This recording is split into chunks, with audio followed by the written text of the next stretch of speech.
नमस्कार मुलांनो, आपण शिकत आहोत इयत्ता 8वी आणि आपलं जे प्रकरण आहे ते आहे गणितामधील 12वे प्रकरण एकचल समीकरणे। हे एकचल समीकरणे जे प्रकरण आहे ते आज आपण अभ्यासणार आहोत।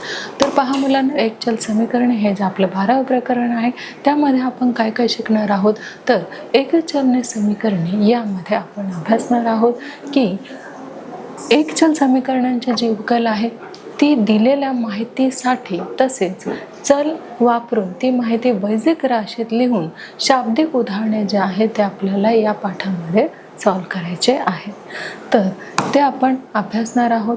म्हणजेच इथे आपल्याला काय करायचं आहे, तर मागील इयत्तेमध्ये आपण काय शिकलेलो आहोत, तर चलातील समीकरणाचा अभ्यास जो आहे चलातील समीकरणाचा अभ्यास आपण मागील इयत्तेमध्ये शिकलेलो आहोत। तर बघा, समीकरणात दिलेल्या चलासाठी जी किंमत ठेवल्यामुळे समीकरणाच्या दोन्ही बाजू कशा असतात, तर समान होतात की किंमत म्हणजे समीकरणाची काय आहे, तर समीकरणाची उकल आहे। मग समीकरण सोडवणे म्हणजे त्याची उकल शोधणे होय। तर आपण इथे पाहू शकतो, समीकरण सोडवणे म्हणजेच काय करणं, तर त्याची उकल शोधणे होय। मग समीकरणाच्या दोन्ही बाजूवर समान क्रिया केली तर मिळणारे समीकरण कसे असते, तर मिळणारे समीकरण हे सत्य असते।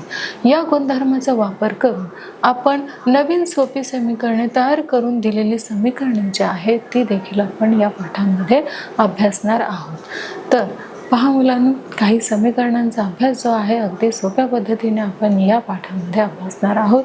तो पुढील प्रमाणे आपण आता या पाठाची जी समीकरणे आहेत, काही रूल्स आहेत, काही नियम्स आहेत, ते देखील आपण इथे बघणार आहोत। तर बघा, समीकरणाच्या दोन्ही बाजूवर करण्याच्या ज्या क्रिया आहे, आपल्याला एक समीकरण दिलं जाईल आणि त्या समीकरणाच्या दोन्ही बाजूवर आपल्याला काय करून घ्यायचं आहे, तर गणितीय क्रिया आपल्याला करून घ्यायच्या आहेत। बघा, दोन्ही बाजूमध्ये समान संख्या मिळवणे। आता समीकरण दिलेलं आहे आणि त्या समीकरणाच्या दोन्ही बाजूमध्ये आपल्याला काय करायचं आहे, तर दोन्ही बाजूमध्ये आपल्याला समान संख्या मिळवायची आहे। तसंच दोन्ही बाजूतून समान संख्या वजा करणे। आता दुसरी जी आपली पद्धत आहे ती अशी आहे की दोन्ही बाजूतून समान संख्या काय करायची आहे, वजा करायची आहे। पहिल्यामध्ये काय करायचं आहे, अधिक करायचं आहे, एखादी संख्या ॲड करायची आहे आणि दुसऱ्या जो नियम आहे, एखादी संख्या आपल्याला वजा करायची आहे पण समान संख्येने, आणि दोन्ही बाजूंना समान संख्येने गुणणे, तसेच दोन्ही बाजूंना शून्य तर समान संख्येने भागणे। आता इथे गणितीय चारही क्रिया ज्या आहेत त्या आपल्याला करायच्या आहे।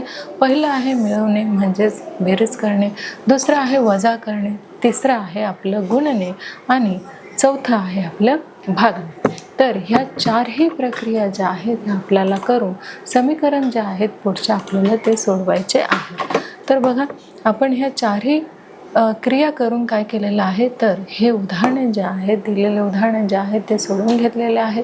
तर बघा, उदाहरण जे पहिलं आहे ते आपण सोडवलेलं आहे की x अधिक 4 बरोबर किती आहे, 9 आहे। मग आपल्याला सांगितलेलं आहे की आपल्याला 4 काय करायचं आहे, सारखी संख्या दोन्ही पदामध्ये ॲड करायची आहे म्हणजे मिळवायची आहे। म्हणून x अधिक 4 आपण घेतलेले आहे, वजा 4। आता इथे वजा 9 मधून सुद्धा काय करायचं आहे, वजा 4 करायचे आहे, म्हणून 9 वजा 4। मग x बरोबर किती राहिलेलं आहे, 9 मधून 4 गेले तर x बरोबर 5 हे राहिलेले आहे। इथे आपण काय केलेलं आहे, तर वजा केलेले आहे। आता दुसरं जे उदाहरण आहे ते देखील आपण पाहणार आहोत की x वजा 2 बरोबर 7। मग x वजा 2 बरोबर अधिक काय करायचे आहे, 2 त्याच्यामध्ये ॲड करायचे आहे बरोबर 7 अधिक 2। समान संख्येने दोन्ही समीकरणामध्ये आपल्याला इथे काय करायचं आहे, संख्या जी आहे ती मिळवून घ्यायची आहे, सारखी संख्या म्हणजेच इथे आपण 2ने ॲड करायचे आहे, बेरीज करायची आहे आणि इथे देखील 2नेच बेरीज करायची आहे। म्हणून x वजा 2 अधिक 2 बरोबर 7 अधिक 2, 7 अधिक 2 बरोबर 9। मग x बरोबर किती मिळालेले आहे, तर x बरोबर 9 मिळालेलं आहे। मग इथे आपल्याला काय करायचं आहे, तर गुणाकार करून घ्यायचा आहे। बघा, x/3 बरोबर 4। मग x/3 गुणिले 3 बरोबर 4 गुणिले 3 म्हणजे एकच संख्येने आपल्याला काय करायचं आहे, दोन्ही संख्यांना गुणायचे आहे। म्हणून इथे 3×3 3×3 आणि 4×3 12। मग x बरोबर किती आलेलं आहे, तर x बरोबर 12। आता जे चौथं उदाहरण आहे ते आपण भागाकार पद्धतीने सोडवलेलं आहे। बघा, 4x बरोबर 24. मग 4x/4 बरोबर 24/4. आता 4 4, 4 सक 24. मग x बरोबर किती आलेलं आहे तर x बरोबर 6 आलेलं आहे. आता आपलं जे पुढचं उदाहरण आहे ते देखील आपण इथे सॉल्व करून घेणार आहोत.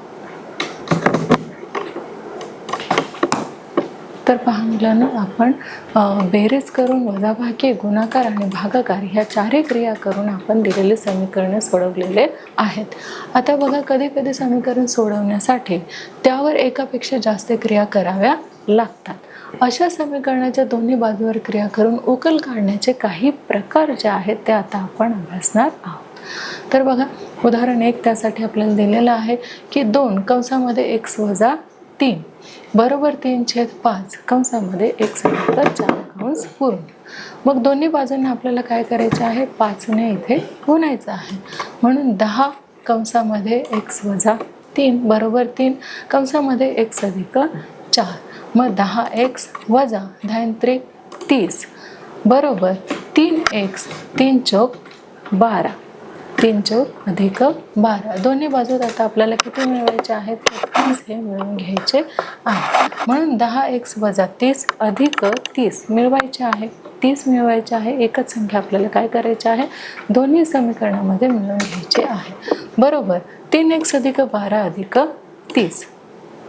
म्हणून 10x बरोबर 3x अधिक 42 आपल्याला ही संख्या मिळालेली आहे. आता इथे पाहू शकतो, दोन्ही बाजूत आपल्याला 3x काय करायचे आहे, वजा करून घ्यायचे आहे. म्हणून 10x वजा 3x बरोबर 3x अधिक 42 वजा 3x. मग हे 3x गेले, किती राहिलेले आहे, 10 मधून 3x आपण वजा केलेले आहे, 7x राहिले आणि हे 42. मग दोन्ही बाजूने आपल्याला काय करायचे आहे, 7 ने भागून घ्यायचे आहे. मग 7x/7 बरोबर 42.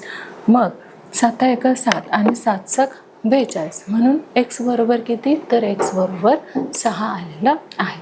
तर असं दिलेलं जे समीकरण आहे ते आपण चारही क्रिया करून काय केलेलं आहे तर इथे सॉल्व करून घेतलेलं आहे.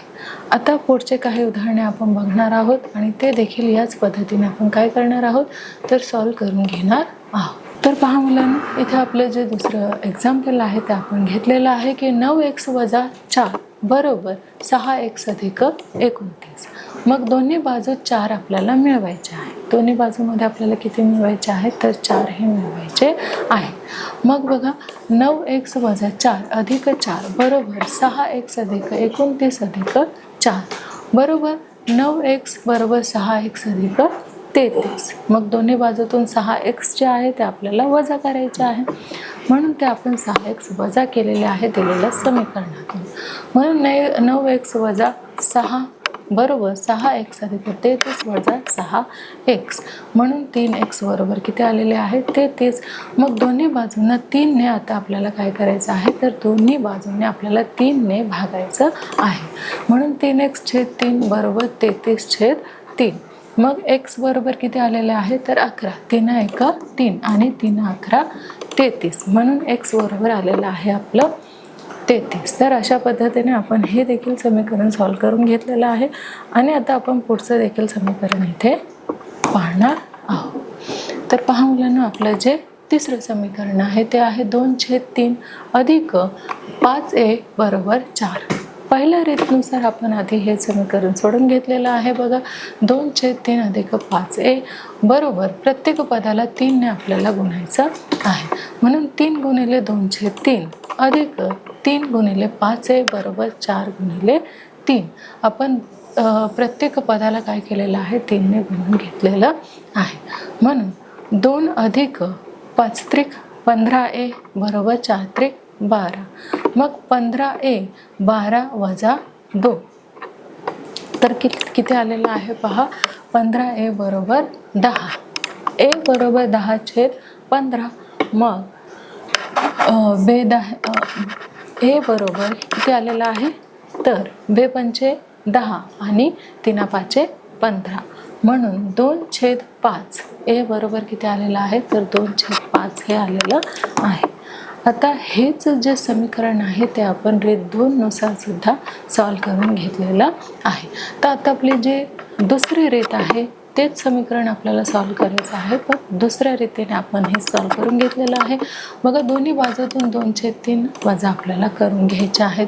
2/3 अधिक 5 आहे वजा 2/3 बरोबर 4 वजा 2/3 म्हणून 5 आहे बरोबर 12 वजा 2/3 म्हणून 5 आणि 10/3 बरोबर. दोन्ही बाजूने आता आपल्याला कशाने गुणायचं आहे, तर बघा दोन्ही बाजूने आता आपल्याला 5ने भागून घ्यायचं आहे. म्हणून 5a/5 बरोबर 10/3 गुणिले 1/5 बरोबर बरोबर किती आलेला आहे, तर 5 5 आणि 5 दुने 10 म्हणजेच हे 3 छेदस्थानी आलेलं आहे आणि 5 बाजूने 10 2 जे आहे ते अंशस्थानी आलेले आहे.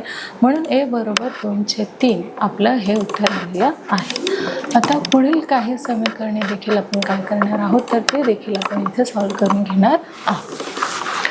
तर पहा मुलांनो, इथे जर ABCD या शून्येतर राशींसाठी A/B बरोबर C/D तर दोन्ही बाजूंना B गुणिले D ने गुणून AD बरोबर BC हे समीकरण आपल्याला मिळते. याचा उपयोग करून काही उदाहरणे जे आहेत ते आपण इथे सॉल्व करून घेणार आहोत. तर पहा मुलांना, जे चौथं उदाहरण आपण इथे घेतलेलं आहे ते आहे x - 7/x - 2 बरोबर 5/3.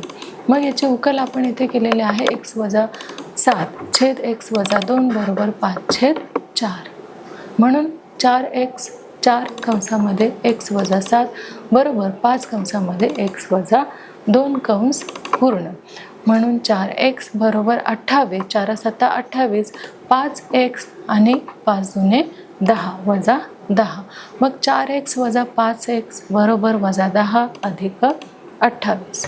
त्यानंतर तर बघा इथे आहे वजा x बरोबर 18 म्हणून x बरोबर वजा 18 आलेलं आहे. आता आपलं जे पुढचं एक्झाम्पल आहे ते देखील आपण इथे सॉल्व करून घेणार आहोत.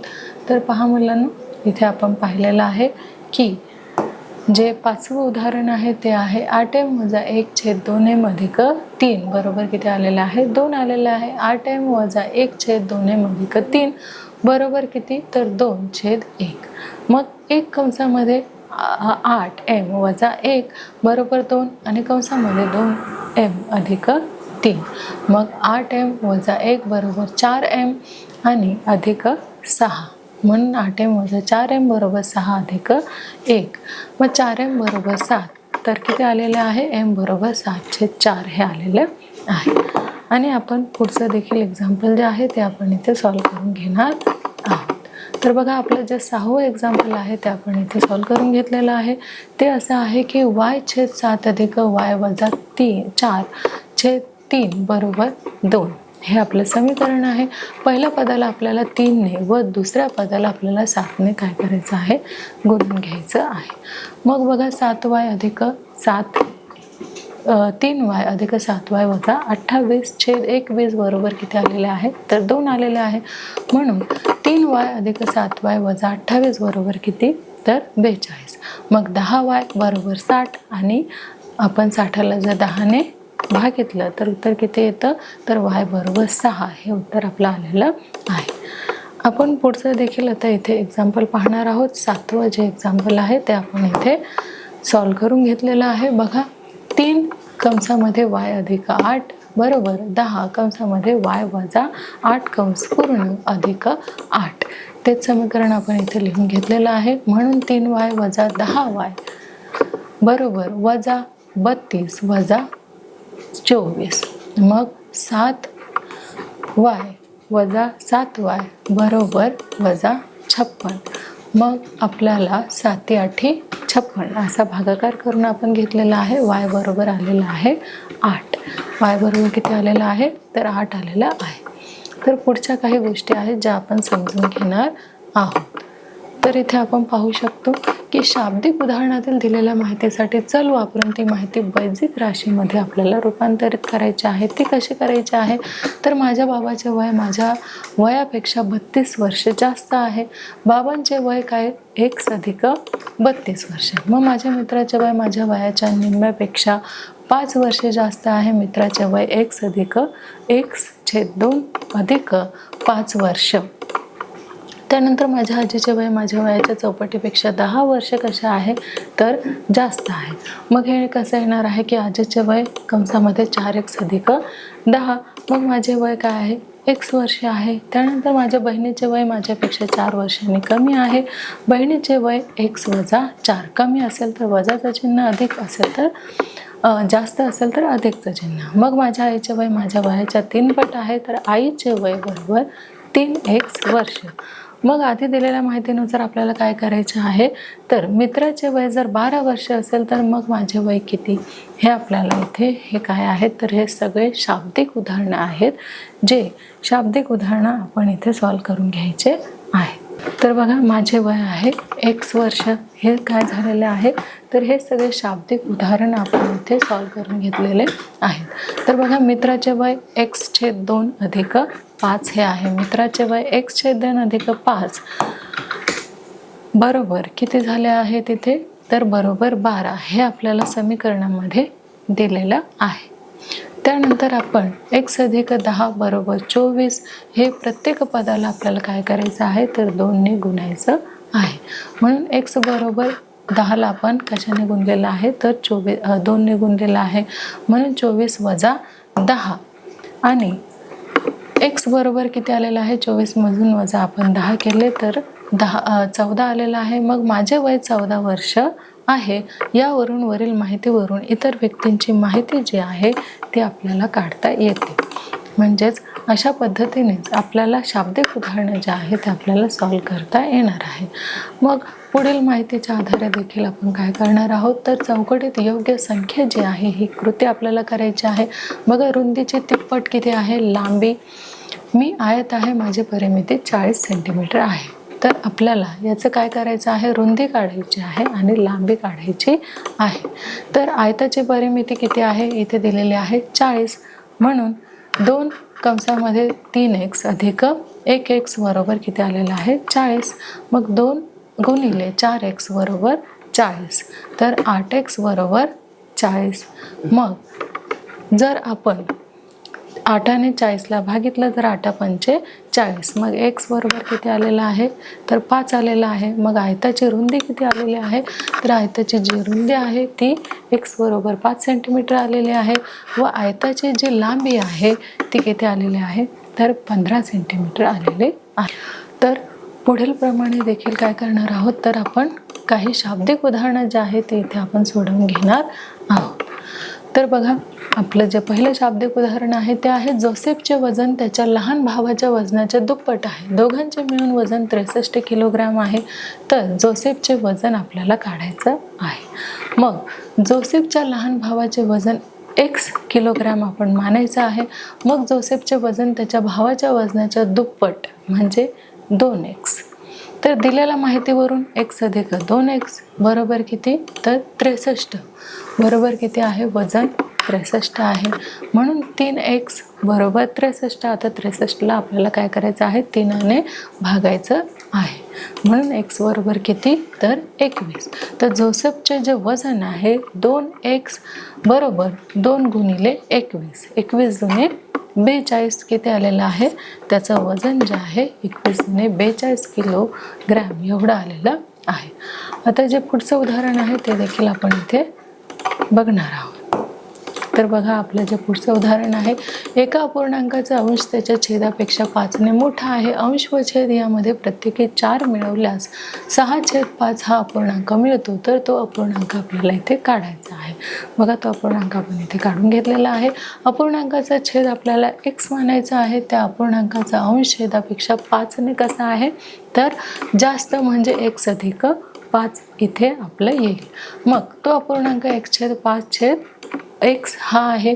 त्याच्या अंशात व छेदात 4 मिळवल्यास नवीन अपूर्णांक 6/5 होईल.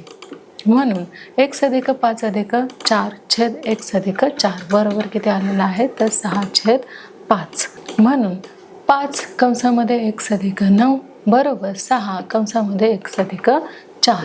म्हणून 5x+45 बरोबर 6x+24. मग 45 वजा 24 बरोबर 6x वजा 5x किती आलेले आहे तर 21 बरोबर x आलेला आहे. तर इथे पाहू शकतो अपूर्णांकाचा छेद 21 बरोबर 21+5 26.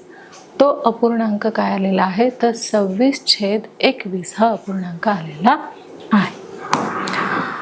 आता आपण काही पुढील उदाहरणाद्वारे देखील काय करू शकतो तर काही माहिती जी आहे ते आपण इथे मिळवणार आहोत.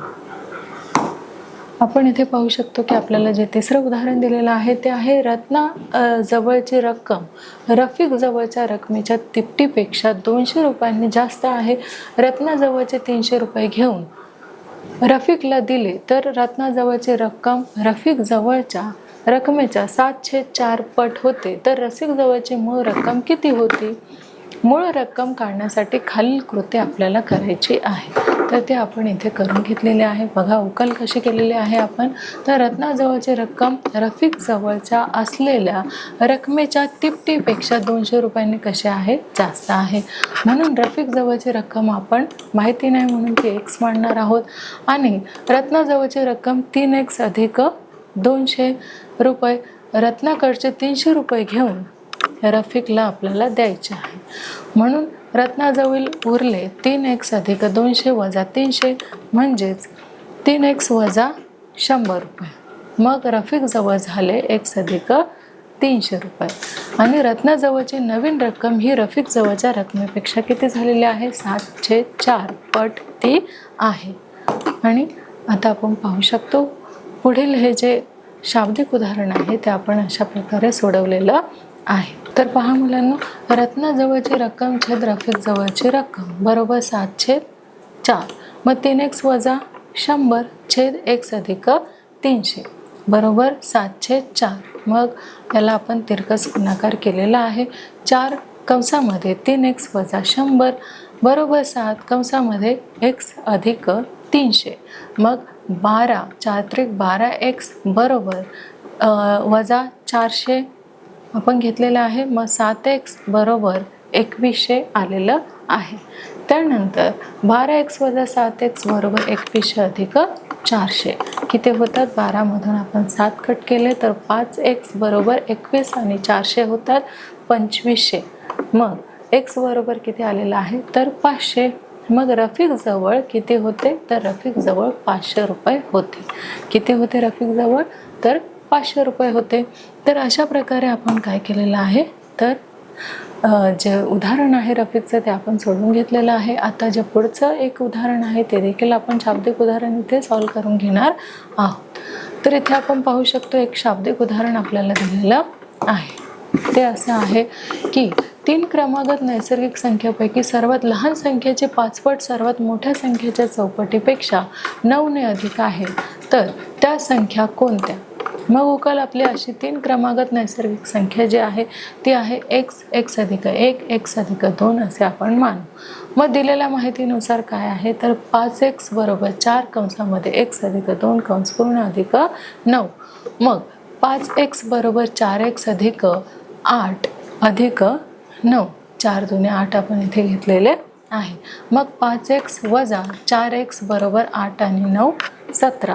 मग 17 आपल्या इथे आलेले आहे. तर आपण इथे किती आलेले आहे तर x बरोबर 17 आलेले आहे. त्या संख्या x बरोबर 17 x अधिक 1 बरोबर 18 x अधिक 2 बरोबर 19 आहे. जे आपलं पुढील शाब्दिक उदाहरण आहे मुलांना तो असं आहे. एका क्रिकेट खेळाडूने एका सामन्यात 180 धावा काढल्या, दुसऱ्या सामन्यात 257 धावा काढल्या, तिसऱ्या सामन्यात त्याने किती धावा काढल्या तर त्याच्या सामन्यातील धावांची जी सरासरी आहे ती 230 होईल.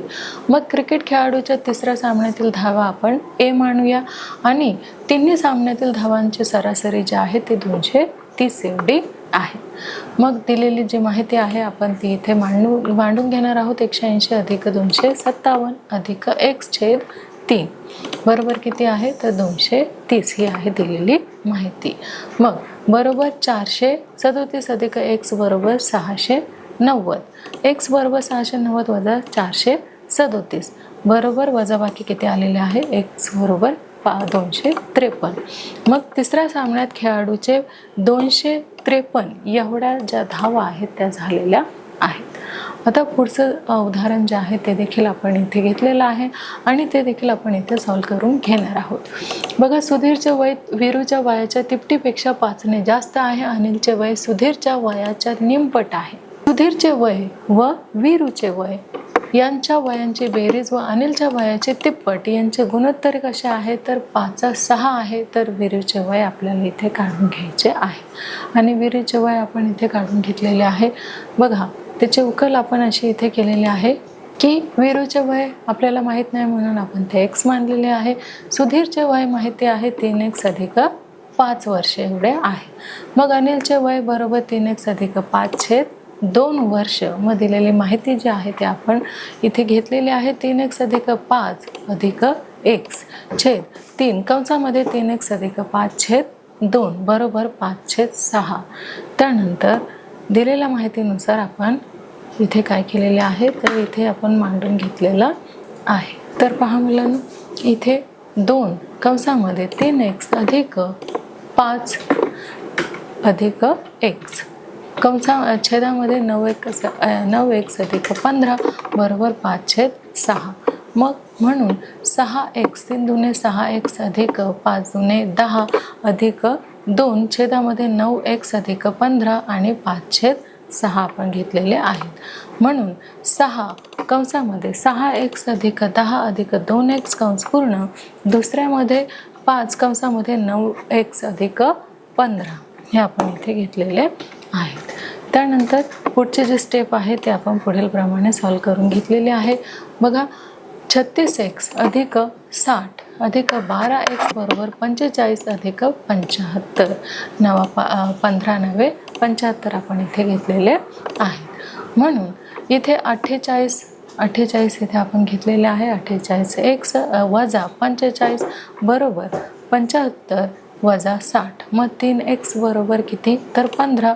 मग 3ने आपण काय केलेलं आहे 15ला भागितलेलं आहे. 3×5 15. x बरोबर किती आलेलं आहे तर x बरोबर 15 आलेलं आहे. मग वीरूचे वय x बरोबर 3×5 15. 5 हा भागाकार आलेला आहे म्हणून x बरोबर 5. तर वीरूचे वय जे आहे ते किती आहे तर 5 वर्ष हे आहे. तर पहा मुलांनो, अशा प्रकारे आपलं जे प्रकरण होतं ते एकचल समीकरण, या एकचल समीकरणामध्ये आपण काय बघितलेलं आहे तर एकचल समीकरणाचे उकल तसेच एकचल समीकरण वापरून शाब्दिक उदाहरणे जे आहेत ते आपण या पाठामध्ये अभ्यासलेली आहेत.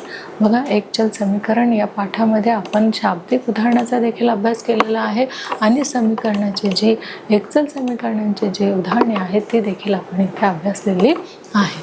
तर पहा, एकचल समीकरणे हे जे आपलं प्रकरण आहे ते आपण अभ्यासलेलं आहे. आता त्याचा सराव, खेळ, परीक्षा आणि काही प्रश्न उत्तरे या आधारे देखील आपण आपलं जे 12वं प्रकरण आहे एकचल समीकरण हे आपण समजून घेणार आहोत.